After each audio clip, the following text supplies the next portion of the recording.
Hello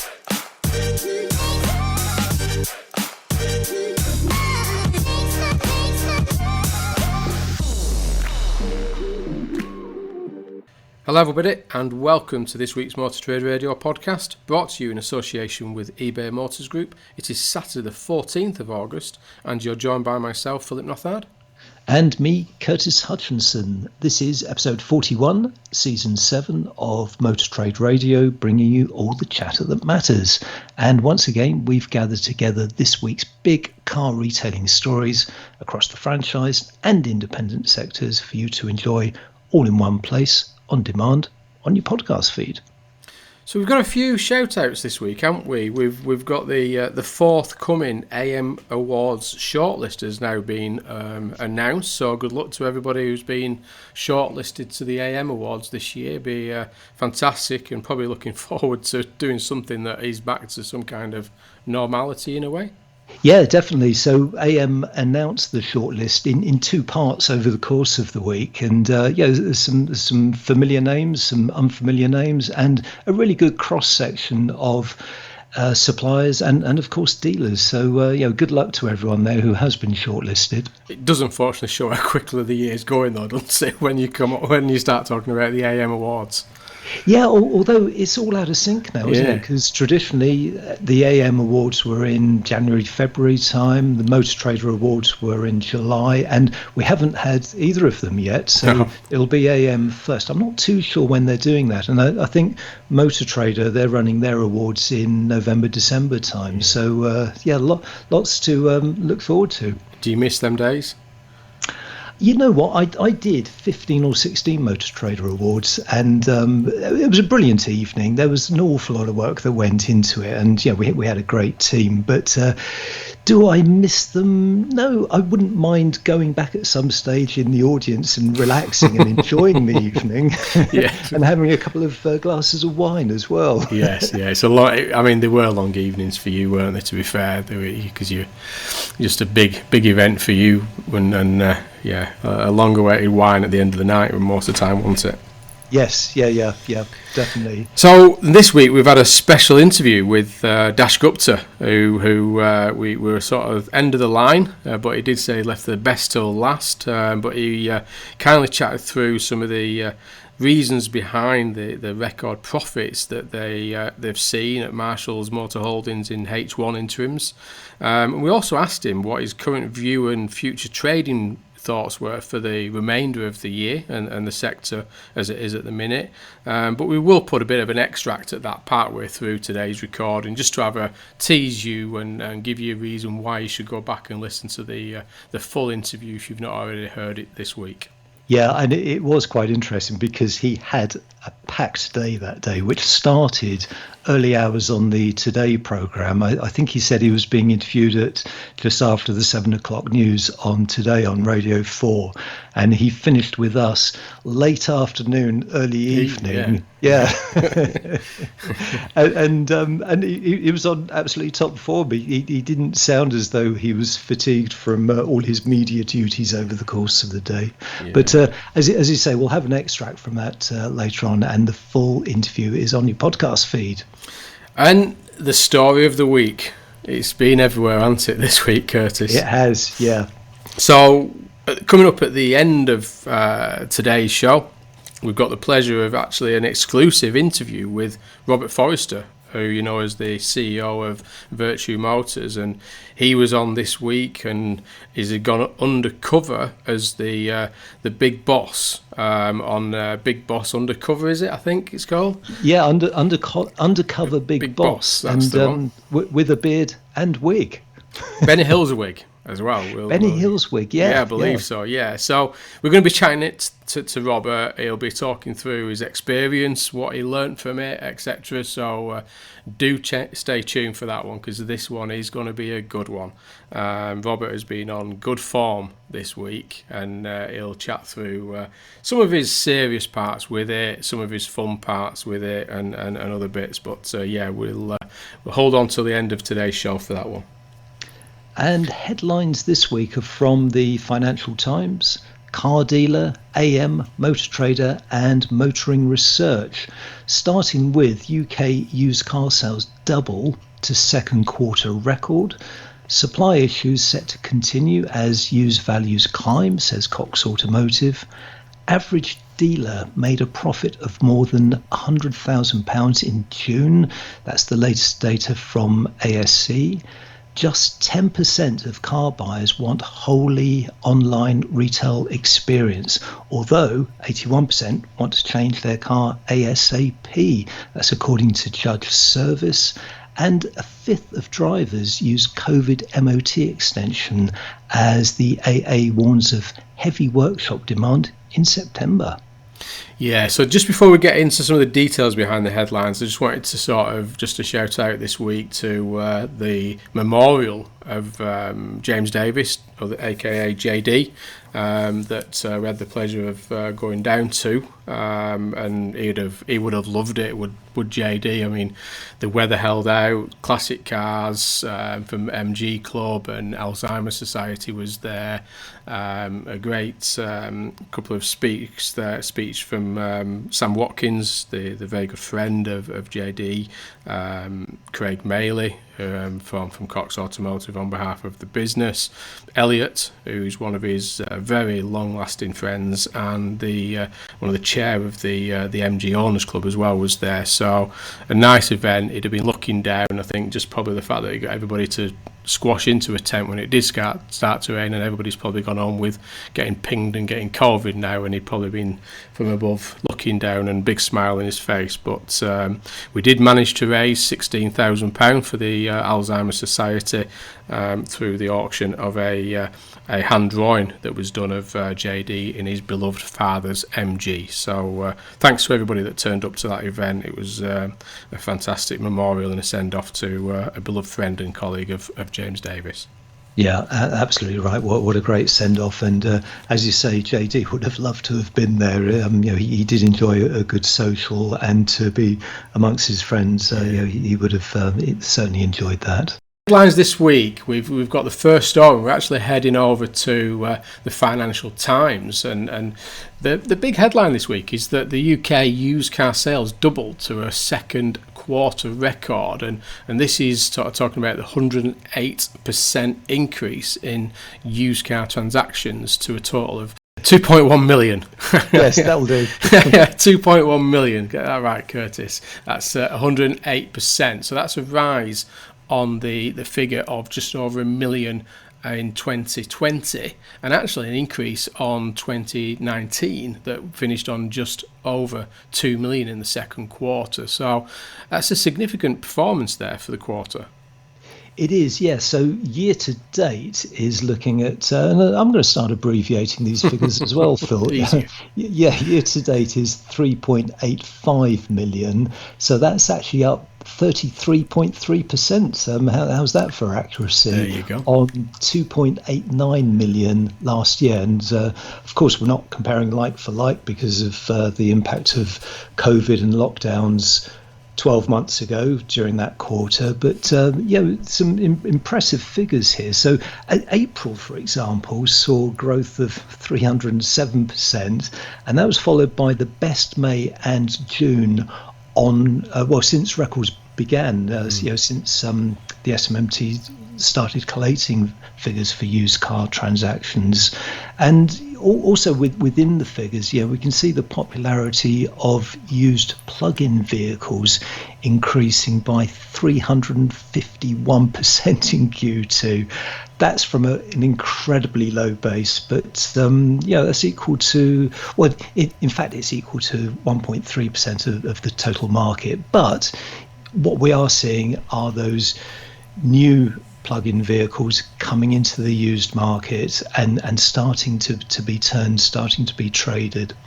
Yeah, and I think positively for the alternative fuel sector and particularly the EV sector, it's great that now some of the national press have been picking up on that in terms of a used market perspective, because that's always been the challenge we've been trying to sort of get out across the sector, is that we need to get the focus on used electric vehicles for it to happen in the new vehicle market. So it's great that that's been picked up by the Financial Times there. And again, great performance, and we'll talk about the figures shortly from ASE in terms of dealer profitability, but obviously showing that, even though supply constraints are down, they are still managing to do some volume. Yeah, and you pick up an interesting point there. It was covered by the FT. Now, back in the day, certainly when I was at Motor Trader, we used to run stories on the quarterly used sales figures every quarter. None of the nationals touched those figures then, but everyone's looking at them now. And if you do a Google search on used car sales, you'll find a lot of headlines. There's a lot of interest in it now, so it just shows how the debate has moved on.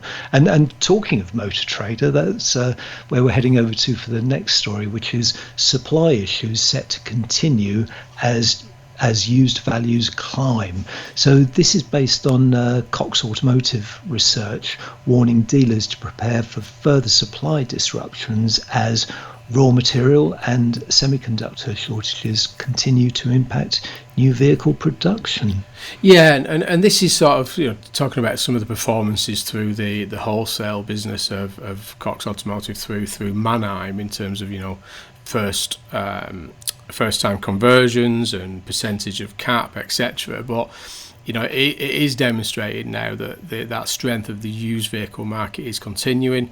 Used car values are continuing to rise, and we'll see those figures coming up towards the end of the month as we get cap HPI back on to talk through some of the performance. But there is still strength there in the used vehicle market, and particularly as people are still not getting those new vehicles into the marketplace. So not only are we not getting new cars and people are turning into the used vehicle market space, also we're seeing the impact now of earlier supply constraints from the pandemic last year and earlier years with supply issues in the new vehicle market. And as Dash's point out on the interview with Dash, he doesn't see it getting any easier through the second half of the year. Supply from the new vehicle market isn't going to get any easier. We've still got the challenges now that we're starting to see from the EU exit through the TCA, where vehicles are just not coming into the UK as quick, if at all, from some of those mainland European market manufacturers. So again, going to be a tough second half of the year, and I think everybody's holding firm at the minute to see what that might look like. But meanwhile, the average dealer made a profit of more than £100,000 in June, latest data shows. So this is a story from Car Dealer based on the latest stats from ASC, showing that the average UK car dealer made £100,000 profit in June versus a £55,000 loss for the same month in 2020. So some great stats in this story, and very positive. I mean, I've never seen such good results from the monthly composites. So used car return on investment was up to 94% for the rolling 12-month period, and it would have been apparently 151% if it had just been measured over the past 3 months. And meanwhile, the rolling 12-month return on sales rose to 2.13%, and that's actually the highest figure ASC has ever reported, and it's attributed this increase to increases in profits being compounded by a drop in turnover, so making the money work even harder. Yeah, no, as you say, I mean, fantastic performance from the sector there, and as you say, figures that we've never really spoke about at all on whilst we've been doing the podcast either, Curtis, when we've been covering ASC figures. So fantastic, results there, and again, the snippet that we'll share of the Dash Gupta interview, you really do need to head back and listen to the full interview if you've not done so already. But he shares some of that activity, why that activity, where the performance has come from, not just for Marshalls as a group, but actually across the sector. Where that is down to profit per unit, the revenues from new vehicles being able to sort of increase and hold firm on profit, and after sales has seen a significant increase as well across the sector. So again, worth listening to that interview with Dash, because he does give a view on where some of that profitability and performance came from. In fact, you've teed that up nicely, Phil. Why don't we head over to an extract from that interview with Dash Gupta that we recorded earlier in the week? And as we said before, that was following the release of some exceptional first half interims for the year to the end of June. So over to hear Dash's take on that. Yeah, I think so. I mean, I think the other thing that it's worth just touching on at the minute is there is a shortage of technicians out there, and I think, you know, I'm seeing that you know, there are a lot of people going around, you know, putting some, you know, short-term actions around remuneration for technicians, and I think this has been around for some time now, but I think it really has sort of heightened now. But you know, people have got to remember and have a look at the long term as to what's going on in our stores, because remember, the vehicle park is going to shrink, and it's going to shrink quite sizably, because clearly segment 1 is where we have the highest retention in our service department. So let's not forget the 0 to 3 park and the segment 2 park, which of course is, you know, the 3 to sort of 7-year-old age of band of age of vehicles. That has been shrinking, because clearly since the Brexit vote in 2016, where the market was 2.69 million, the market's been declining every single year. And, you know, let's not forget what happened last year. You know, we saw massive drops of 1.6 million new cars. This year, the market's forecast to be 1.8 million. So you can see that's a huge, huge, huge drop. So segment 2 is going to shrink because of what's happened this year as a result of the pandemic and new car supplies, just as it did last year because of the pandemic. And it has been doing that for some time. So I think, you know, whilst there is some pressure in the system now because there's a bit of a backlog and people are out there trying to fight for technicians, you've got to look longer term and say, okay, if segment 1's shrinking, segment 2's shrinking, you know, are the actions that people are taking really sustainable for the long term? And again, you know, as EV kicks in, you know, a simple slide that I saw some time ago, you know, you sort of have to have the equivalent of 2 EV cars, is how I'm thinking of it, for every one internal combustion engine. So again, you know, in the medium to long term, we are going to see some pressure coming in after sales, and that's something we need to be really alive, which is why we are very focused on used cars, and which is why we're focused very much on servicing older cars. But of course, that's not an easy crack to sell. So I think hopefully we'll be able to maximise that opportunity in H2. But again, one of the things I think we as an industry need to be really alive to is segment 2 and 1 has been shrinking, and that is going to come under pressure downstream. You're listening to All the Chatter That Matters on Motor Trade Radio, brought to you in association with eBay Motors Group. This is your weekly one-stop shop for all the biggest car retailing headlines, and available on demand wherever you are on your podcast feed. So now we're back over to AM, and we're going to be talking about just 10% of car buyers want a wholly online retail experience. And this conversation keeps popping up, doesn't it, about this online buy-in and what is truly an online experience, staying online, having no interaction. And I think we chatted through this with that fantastic interview with Robin and Sam Luscombe recently. Yes. on the podcast about this engaging through the various channels that consumers do. And there's very little purely 100% activity from a vehicle purchase online without some kind of offline or alternative interaction. And this is great insight again from Judge Services, and we do need to get Neil back on the show at some point to talk through some of the activities that they're doing. Yeah, and just to give this some context, this is based on some research that Judge Service has just published, so that's available on their website, and it's their State of the Nation Industry Report 2021. Now, this polled the views of 2,150 car owners who have actually purchased within the last 3 years, and the reason for the research was to identify consumer attitudes towards buying post-lockdown. Now, the survey found that 73% of respondents are happy to visit a showroom, provided adequate social distancing measures are in place. However, and this is one of the interesting facts that they've presented from the report, Despite the rise of the high-profile digital disruptors and dealers offering online purchasing platforms, just 10% of these respondents plan to buy their next car either through click and collect or click and delivery. Both options appeal most to buyers aged between 36 and 45, where 13% said they are likely to use one of these services. But the research also shows that 81% of car owners at the moment want to change their car as soon as they can. And this has prompted Judge Service to just urge dealers to engage with existing customers to maximise on this opportunity.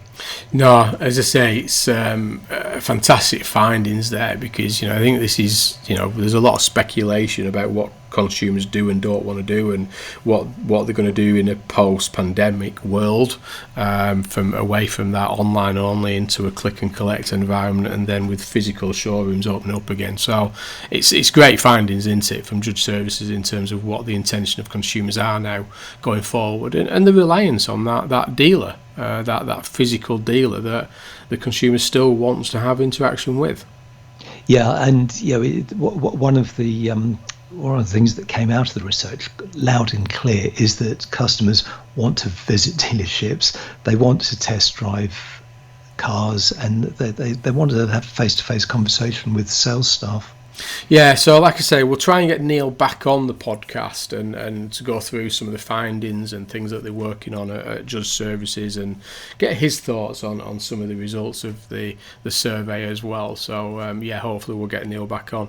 So we've got the final story of today, and this is over to Motoring Research, our friends over there, with a fifth of drivers use COVID MOT extension. Now, again, apologies, we did refer to the MOT extension on the interview there with Dash Gupta, because we're talking about after sales, and I think he'd seen a 34.8% rise in revenue through his after sales department, and we sort of touched on that new seasonality now with the extension of MOTs, and that potential opportunity in the second half of the year for maximising revenues from service and after sales as normal kind of, and I say normal seasonality starts to return. But this is information supplied by the AA, and that it shows that more than 5.5 million drivers took advantage of the MOT extension option during the lockdown.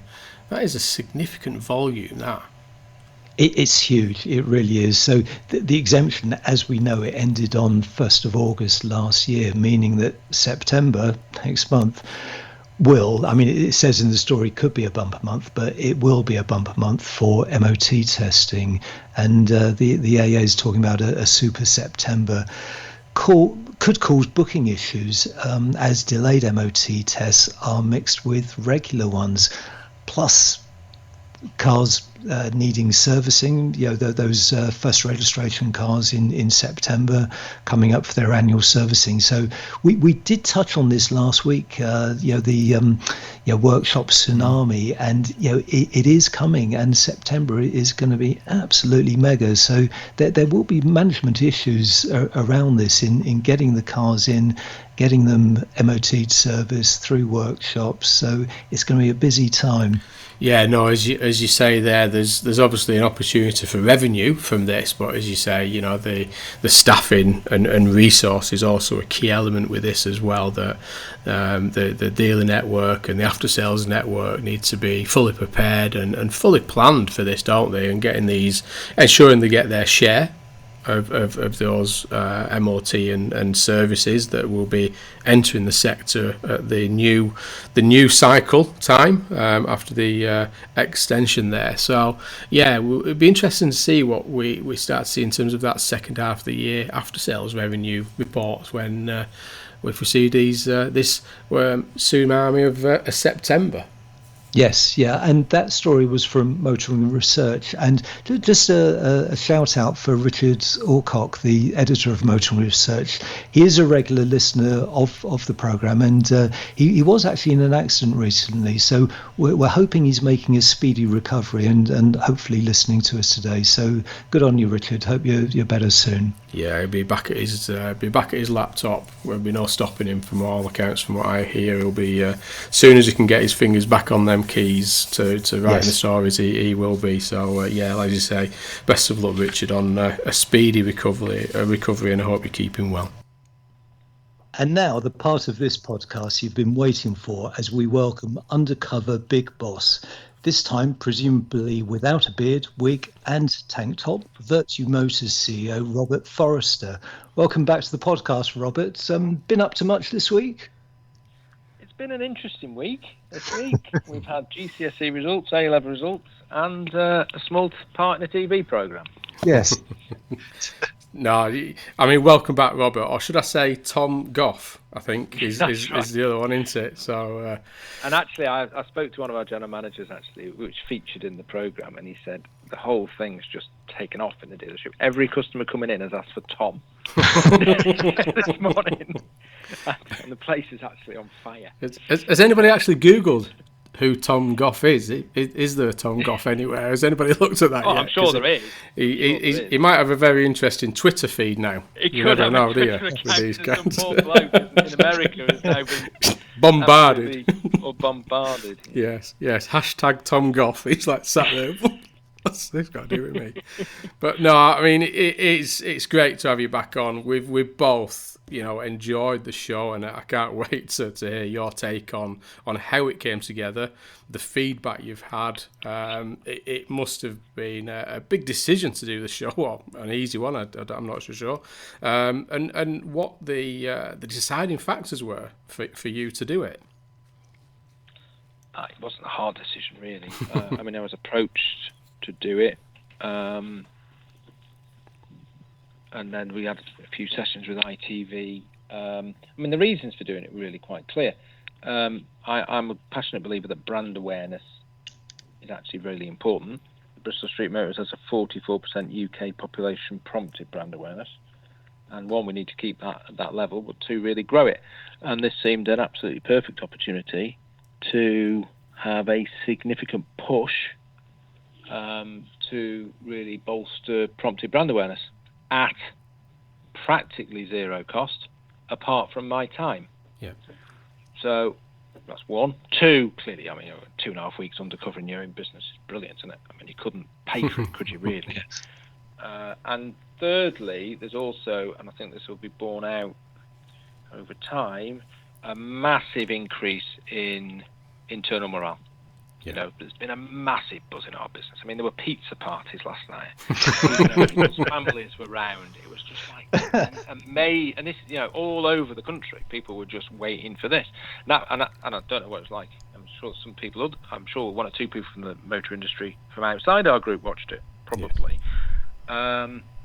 So I think that internal buzz, and before I did it, I actually spoke to the former chief executive Biffa, who'd done it, just to check, in this pre-2014, and he actually said the internal momentum point was actually the key punch for him, because obviously he's not a consumer brand, so it's slightly different. So, no, I mean, I think there were very good reasons for doing it, and I've, as you know, during the pandemic, I've been trying to push myself out of my comfort zone into, Radio 5, Adrian Childs, Question Time, Kay Burley, Sky News, and I thought this is almost the ultimate in pushing you out of your comfort zone, to be honest. So I thought it would actually do me good. Yeah, I think the jumping out of the van was probably pushing you quite far out of your comfort zone, to be fair, Robert. Yes, indeed. Yeah, because I mean, people I think the people in the sector know me pretty well, though the perception is not always reality. Yes. But I am a suited, tie, white shirt accountant. Really?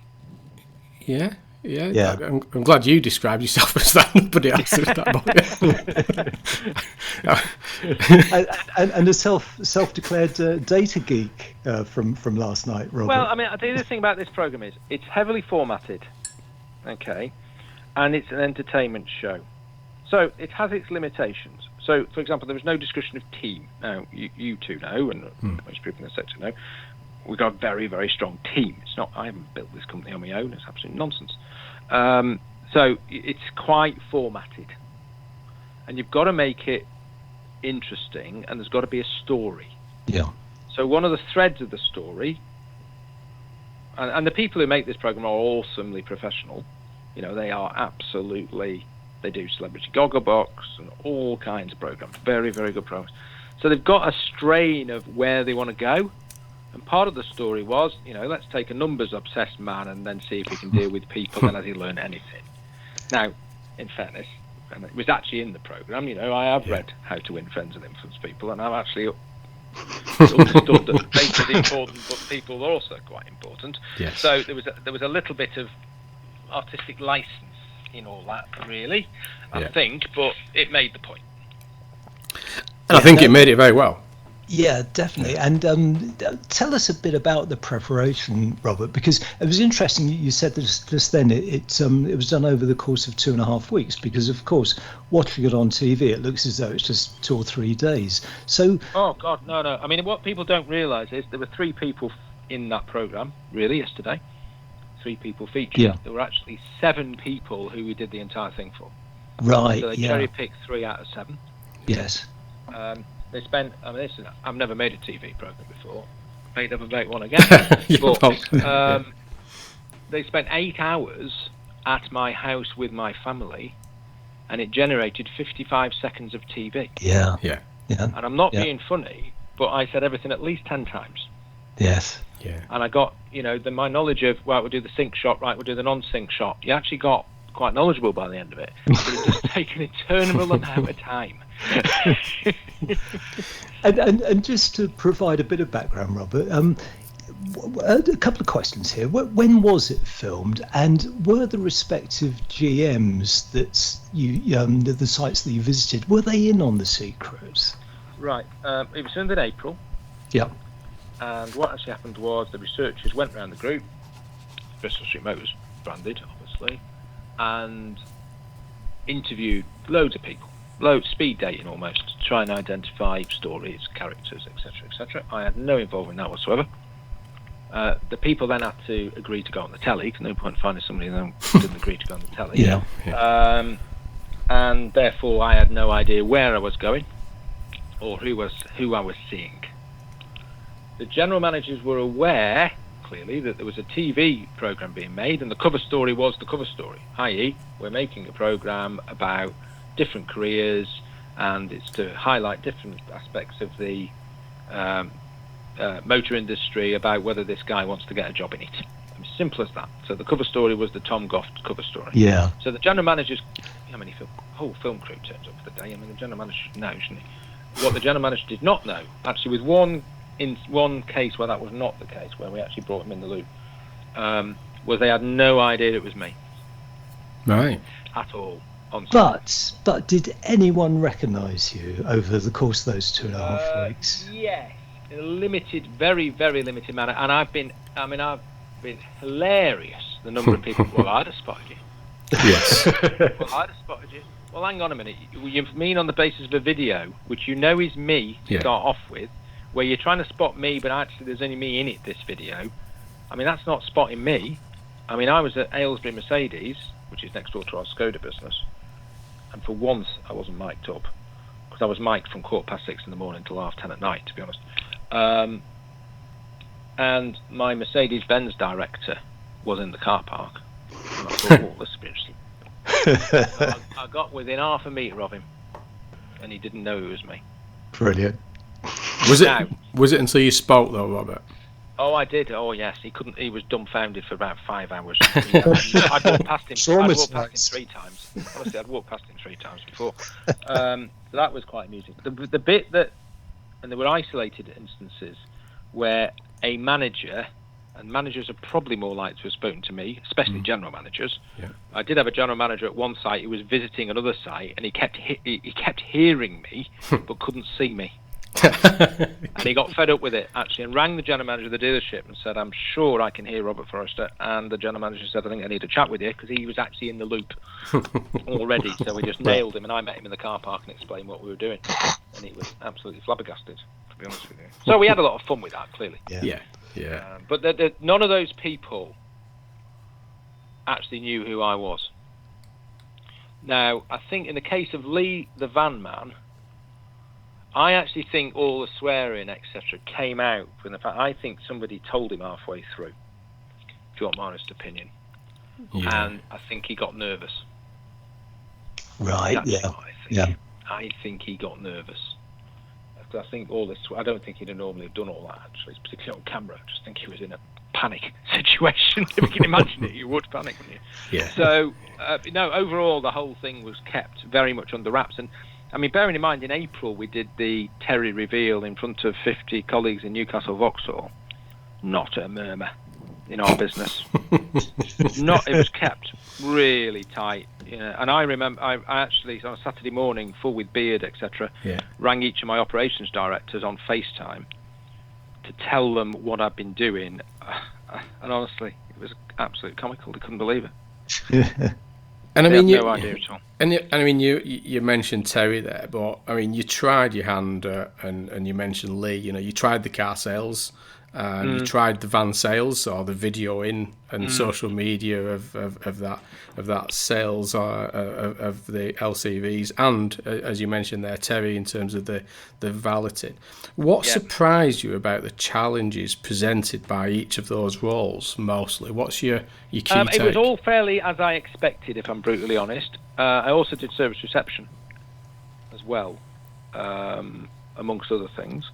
The valeting actually was the one that surprised me the most, probably because it's so divorced from day-to-day what I do, and I probably spend a lot of time not thinking about valeting. But it was actually quite a technical job.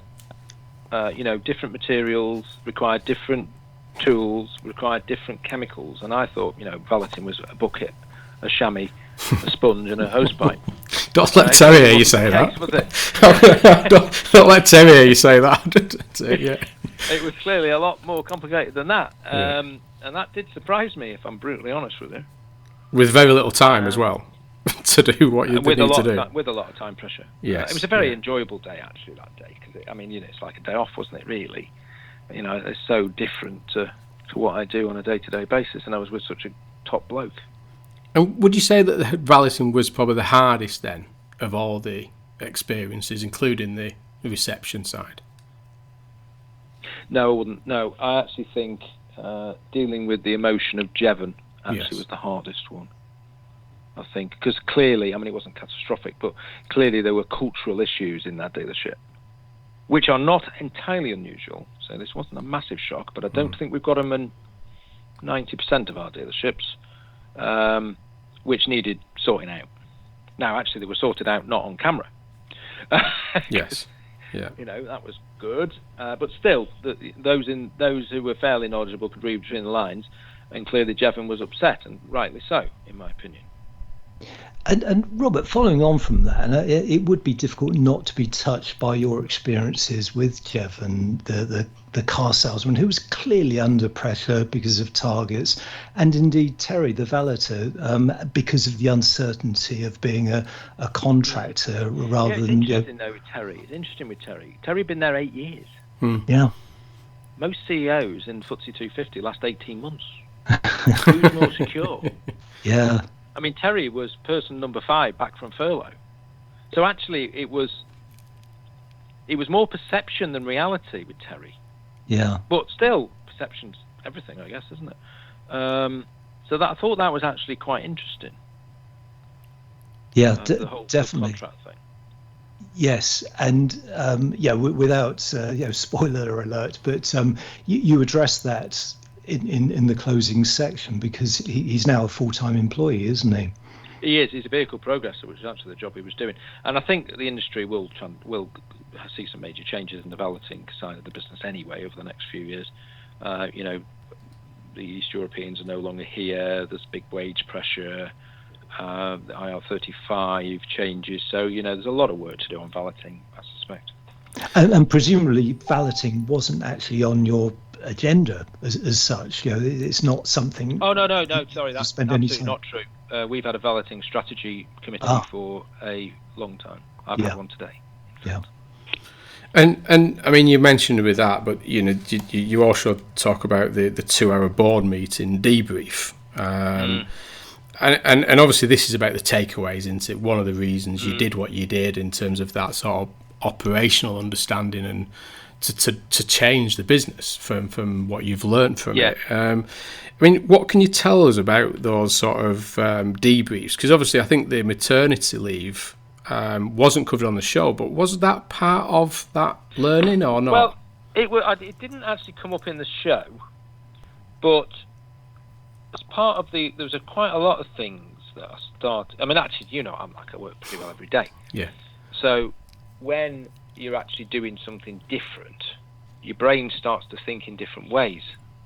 So I realised, and the pandemic has had a catastrophic effect actually on this, because I used to spend a lot of time doing this and I stopped for obvious reasons. Yeah. But when you go to a dealership, it's quite easy, isn't it, for senior management to get out, go in the front door, up to the meeting room, laptop on, meet senior management, go downstairs, go home. And to be honest, you might as well do that on Teams. Pointless. Yeah. So what certainly the Undercover Boss thing said to me, right, okay, we're out of pandemic, let's get back to reality. So what I've been doing, which I think is really useful, is saying to the general manager, right, I'm there all day, I'm there half a day, I'd like an hour with 8 colleagues picked at random, tea and cakes or tea and lunch with you, no senior management, and we'll listen. And I've started to do that the last couple of months, and it's been really, really useful. And I'm actually, not new news, sometimes you can be with management are great, but actually you don't know what the questions are. Yeah.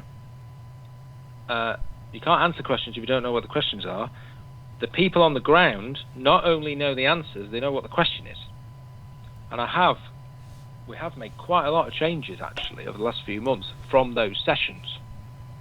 As well, clearly we're in very tight labour markets. We've got to make sure we're an employer that people want to work in, and the maternity leave was all maternity pay was all in that mix of, right, how can we help, how can we improve, how can we become a better employer. So I think it was not directly linked, but probably indirectly linked, I suspect. Yeah. And I mean, and conscious of your time, because I think you've got a lot of work to get on with everything, and probably, as you say, a lot of messages to get back to since the show has aired. But you've talked about obviously how long this for the a lot of editing goes into the shows, and it's 2.5 weeks for 45 minutes of a show in the end there. Just thinking about which bits did you really enjoy? What's the best bit that you've took from this in terms of the enjoyable bit, and which bit didn't you enjoy? There were 2 bits that I found difficult. The first day undercover, because actually getting your mind around what on earth you're trying to do is really difficult. You're trying to protect the company. You're trying to pretend to be somebody else. Do you pretend to be somebody else, which then, by definition, means you're not necessarily competent? Because we do have sales training for a reason, don't we? Yes. We don't just pick people off the street and say, right, go and sell a car. So I tried to stay in character as much, and I found that quite difficult, actually, for the first days. After that was fine. And then the situation around, you and me, Philip, have spoken about this a lot over the years. I am a bit anal about values. I don't like values being breached. I don't like people not being treated with respect. So I found the Jevons thing. Well, actually, I was in my stride by this point, so I knew I could sort it out. But I'm glad that wasn't day one, actually. Yeah, it could have changed the tone for the rest of it. Yeah.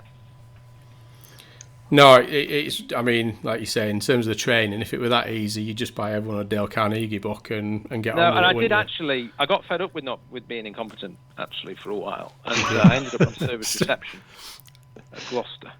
A very, very nice, very talented service advisor, female for service advisor, and she said, I spent a few hours with her, and she said, right, we're now going to do a follow-up call. I said, oh, lovely. So I'm going to do one, then you're going to do one. So I thought, right, excellent. Give me a pad and a pen. So she did her follow-up call. The customer had been in the day before, and I made notes, and I thought to myself, actually, I'm well fed up with this. So I did a follow-up call, and I did it properly. I mean, it was seriously decent. And I put the phone down, I looked at her, and she looked at me, and she said, "That was better than mine, wasn't it?" I said, "I think you'll find it was." Because it never made the show. And if I'd have gone doing that all the way through, to be brutally honest, it wouldn't have made much of a show, would it? No, that's your perfectionist side and doing things right came out on that one, I suspect. But no, and like you say, holding that in was probably, like you say, a challenge for you to do things right. And I realised I was making an entertainment. It wasn't a John Harvey Jones Goes Large. It was it was a entertainment show at 9 o'clock on ITV, and that's what you had to deliver, and that was the deal. Yeah. Well, look, Robert, many thanks for joining us and sharing some of your behind-the-scenes thoughts on the whole Undercover Big Boss experience. And thank you also for providing a sort of welcome post-Olympics TV highlight in the Hutchinson household. It was very entertaining. And can you stay with us for our traditional weekly sign-off? Have you given me a script? You're going to have to wing it from here. That's right. No camera crew and script for this one, Mr. Gough. So take one. Here goes. That's all for now. You've been listening to the weekly Motor Trade Radio podcast brought to you in association with eBay Motors Group. Thanks for joining us for all the chatter that matters. We're back next weekend with our take on what's happening in the car retailing sector. Until then, it's goodbye from me. And it's goodbye from me. Goodbye from him. Perfect. Thanks, Robert. See you soon. Thanks, Robert. Excellent. All right. Thank you very much. Thanks. Nice one. Cheers. Okay. Bye-bye.